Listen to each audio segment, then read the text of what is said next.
देखो, अब नाम लेंगे तो हम लोगों को परिभाषा या डेफिनेशन चाहिए। सबसे मूल बेस तो यही होता है। हम लोग को डेफिनेशन हो गया।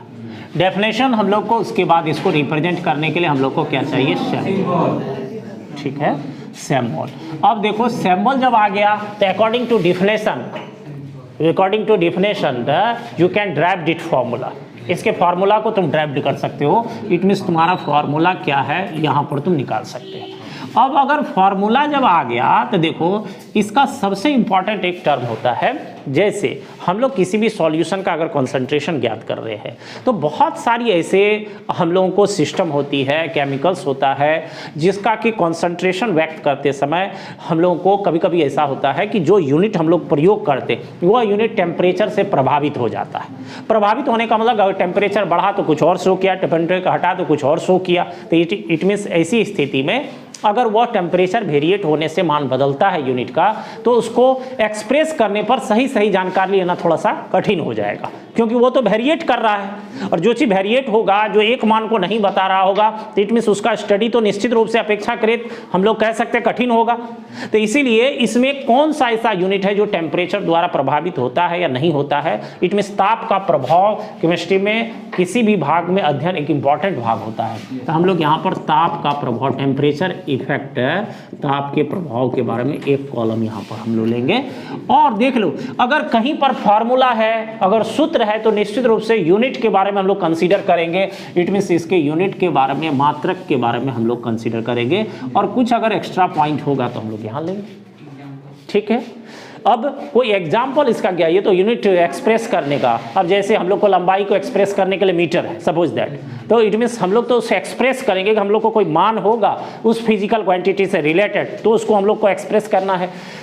तो हम लोग यहाँ पर केमिकल यूनिट्स में हम लोग को सबसे पहले मोलैरिटी, ध्यान दो, जो ध्यान दोगे कम से कम पूरा नहीं, तुमको कॉन्सेप्ट के लिए हम लिख दिए, जो सवाल बनाओगे तो उसको कॉन्सेप्ट के लिए वहाँ से डेरिवेशन जो हम ड्राइव कर दिए वहाँ से मिल जाएगा। लेकिन बातों को जो 3 लाइन में रिवीजन करना चाहते हो तो ध्यान दीजिए कैसे इसको करेंगे। मोलैरिटी, इट मीन्स डिफिनेशन कर रहा है number of moles of solute. ठीक है, सॉल्यूट, देख लो, ध्यान दो, number of moles of solute. यहाँ हो गया पर इस पर को तुम जो है अपना रेड पेन या जिस पेन से है इसको घेर देना या अंडरलाइन कर देना। पर मतलब होता है बटे, होगा ना? पर जैसे हम लोग यहाँ पर लीटर ऑफ सॉल्यूशन, पर लीटर ऑफ सॉल्यूशन, देखो मतलब सॉल्यूशन का जो आयतन होना चाहिए वो लीटर में होना चाहिए, बटे में। बस हो गया ना, ये पार्ट यहाँ से यहाँ तक एक पार्ट हुआ, बटे में इतना हुआ। The definition can be easily converted into formula। हम लोग सिंबल की बात करें तो कैपिटल एम लिए, कई बार सिंबल भी पूछा गया है। अब हम लोग फार्मूला निकाले तो देखो यहाँ पर number of moles of solute, तो number of moles of solute, एकदम देखो डिफिनेशन से कैसे फार्मूला हम बना रहे हैं, कोई डेरिवेशन है, सिस्टम जनरेट करिए। अब पर हो गया बटे सॉल्यूशन का आयतन, और ये आयतन किस में होना चाहिए? ठीक है, क्लियर है यहाँ तक सबको? अब चलो, ताप का प्रभाव। तो पहले ये देख लो कि अगर हम लोग किसी चीज़ को ताप से, जैसे द्रव्यमान हो गया, आयतन हो गया, यहाँ पर 2 टर्म का प्रयोग किए हैं। तो किसी भी वस्तु का टेम्परेचर घटाते बढ़ाते हैं तो वो वस्तु 1 kg से 2 kg या 1 kg से 1.25 kg या 1 kg से 5 kg या 1 kg से आधा kg हो जाएगा, ऐसा नहीं हो सकता है। मतलब टेम्परेचर से, ताप से वस्तु का द्रव्यमान प्रभावित नहीं होता।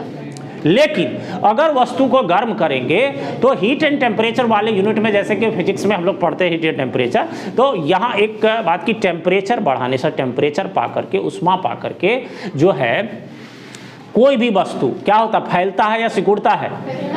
फैलता है। लेकिन कुछ एक्सेप्शन भी है, जैसे रबड़ या प्लास्टिक को हम लोग अगर गर्म करते हैं तो, जैसे हम लोग खास करके रबड़ की बात करें, रबड़ को अगर गर्म करते हैं तो क्या होगा? सिकुड़ेगा। और दूसरा हम लोग को हो गया, पानी को अगर 4 डिग्री सेंटीग्रेड तक गर्म करेंगे तो पहले वो क्या होता है? फैलता है 4 डिग्री सेंटीग्रेड तक, और उसके बाद फिर 4 डिग्री सेंटीग्रेड तक पहले वो कंडेंस्ड होता है, सिकुड़ता है, और उसके बाद 4 डिग्री से ऊपर वो क्या होता है? फैलता है। तो यहाँ पर तुमको ये दोनों बातों को, तो हम लोग अगर मोटे तौर पर हम लोग को जो बात है कि टेम्परेचर बढ़ाने से आयतन में क्या होगी? वृद्धि होगी। फैलेगा ना कोई चीज, आयतन में क्या होगा, वृद्धि होगा। तो अब देखो यहाँ पर ये क्या है, सॉल्यूशन का आयतन है। तो अगर तुम टेम्परेचर बढ़ाओगे तो आयतन क्या होगा, बोलो ना, बढ़ेगा।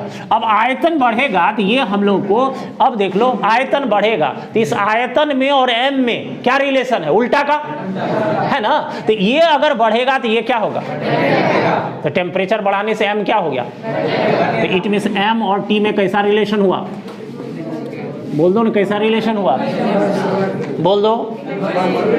कुछ कुछ ऐसा बोल रहे, देखो आवाज़ कोई क्लियर नहीं होने देता, समझ रहे बात को, सब मिला के रखा आवाज़ को, ताकि कन्फ्यूज से पता चलता है कन्फ्यूजन में, समझ रहे बात को। हमको नहीं ना ठग सकते हो तुम लोग, जितना तुम लोगों का उम्र हुआ उतना दिन से पढ़ा है, ठीक है। तो एक एक बातों से क्लियर होता है कि आगे क्या स्टूडेंट की सिचुएशन है। आवाज़ जब एकदम मिक्स रहे तो समझ जाओ कि सब कन्फ्यूजन में जी रहा है, ठीक है, क्लियर नहीं हो रहा है, कोई कौन क्या बोल रहा है पता ही नहीं चल रहा है। तो देख लो यहाँ M inversely proportional to T, it means temperature बढ़ाएंगे तो संबंधित जो एम है वो क्या होगा, घटेगा।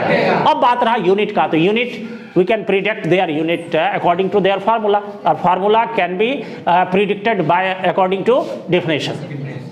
फार्मूला हम लोग डेफिनेशन से, और डेफिनेशन से फार्मूला अगर, तो फार्मूला से हम लोग क्या निकाले, यूनिट। तो ऊपर में देखो क्या है, मोल, और नीचे क्या है, आयतन, मतलब लीटर, लीटर। तो ये हो गया ऊपर मोल, अब बाय हो गया लीटर, मोल पर लीटर, मोल पर लीटर। देखो इसी को ऐसे भी हम लोग लिखते हैं, मोल पर लीटर माइनस 1। कई बार पूछा इसको।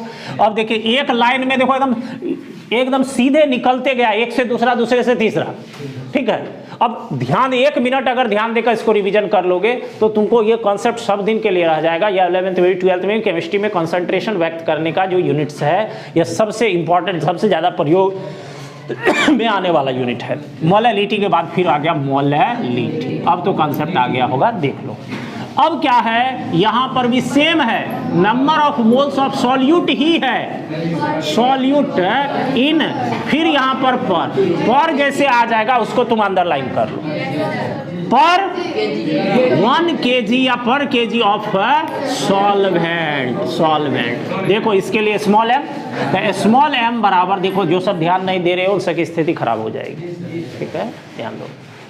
अब m बराबर हम लोग को यहाँ देखो, number of moles of solute, तो ऊपर तो number of moles of solute रहेगा, number of moles of solute रहेगा, और ये उसके बाद बटे पर, और केजी ऑफ सॉल्वेंट। तो सॉल्वेंट केजी में किस चीज को दिखाते हैं, सॉल्वेंट का द्रव्यमान को ना, द्रव्यमान किस में हो जाएगा, केजी। अब देखो हम पहले बोल दिए कि जो भी टर्म आयतन पर निर्भर करेगा वह ताप पर निर्भर करेगा। तो इसमें देखो कोई टर्म आयतन का है नहीं है, इसका मतलब ताप का प्रभाव इस पर नहीं पड़ेगा, ताप पर निर्भर नहीं करता, निर्भर नहीं करता है, नहीं करता है। अब देखो, अब उसके बाद फिर हम लोग यूनिट की बात करें तो ऊपर देख लो मोल है फिर, और नीचे केजी है, तो सीधे कह सकते हो मोल पर केजी हो गया, मोल पर केजी। उसके बाद हम लोग तीसरा मोलैलिटी के बाद फिर नॉर्मलिटी। अब देखो यहाँ पर, फिर यहाँ पर नंबर ऑफ मोल्स नहीं, number of gram equivalent, gram equivalent of solute, solute in पर लीटर ऑफ सॉल्यूशन, फिर पर लीटर ऑफ सॉल्यूशन, पर लीटर ऑफ सॉल्यूशन, ठीक है। देखो इधर ध्यान दो, कौन कौन बोर्ड पर देख रहे हो नहीं देख रहे हो, सब पर हमारा ध्यान है। अगर बोर्ड पर नहीं देख सकते हो तो क्लास आने की कोई ज़रूरत नहीं, किसी से कॉपी भी ले लीजिए, मोबाइल का ज़माना है, व्हाट्सएप कर देगा, उसको उतार लेना घर पे बैठ के, आने जाने से भी बचोगे। मैक्सिमम स्टूडेंट, 80% स्टूडेंट क्लास में ध्यान नहीं देता है, 1-2 स्टूडेंट ही बोर्ड की तरफ देख के बातों को एब्जॉर्ब कर रहा है, बाकी सब या तो नीचे देख रहा है, अगल बगल देख रहा है, इसको देख रहा है, उसको देख रहा है, नीचे देख रहा है कि कहीं सांप ऊप नहीं डस लेगा, है अही करने के लिए तो तुरंत कोई भी बात कर 2 बार दांत निकाल देते हो, है। कितना सर मेहनत करके बता रहे हैं, इस चीज को तो कभी नहीं सोचा है। अगर इसको सोचोगे कि कितना मेहनत करके बताया जा रहा है तो कभी हंसी भी नहीं आएगी। तो थोड़ा सा समझिए बातों को, क्योंकि हम मेहनत से एक एक चीज को बोर्ड पर क्लियर करके बताते हैं, हमारे पास कोई लिखा पढ़ी वाला साधन नहीं है। और यहाँ स्टूडेंट सुनना ही नहीं चाहता कॉन्सेप्ट, कोई लेक्चर को सुनना ही नहीं चाहता है।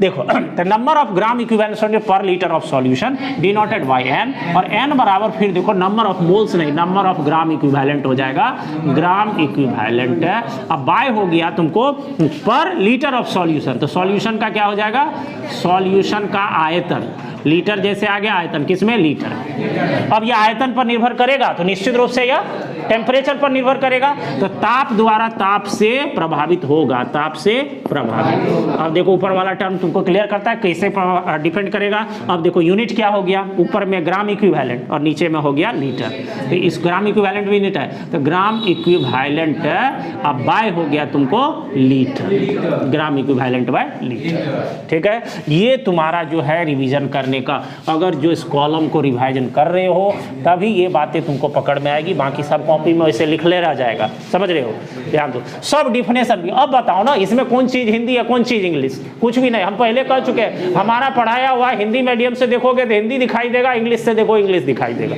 बस सीधे है, तुम्हारा नजरिया किस तरह का है, बात खत्म है। जैसे तुम देख रहे सब डिफिनेशन तुमको मिल गया। अब बातों को ये डिफिनेशन जो तुम याद करो लाइफ टाइम के लिए याद रहेगा, और लंबा चौड़ा वाला जो है वो जब पढ़ोगे तब याद रहेगा, परीक्षा के बाद फिर भूल जाओगे, ये कभी नहीं भूलो, लाइफ टाइम के लिए रह जाएगा।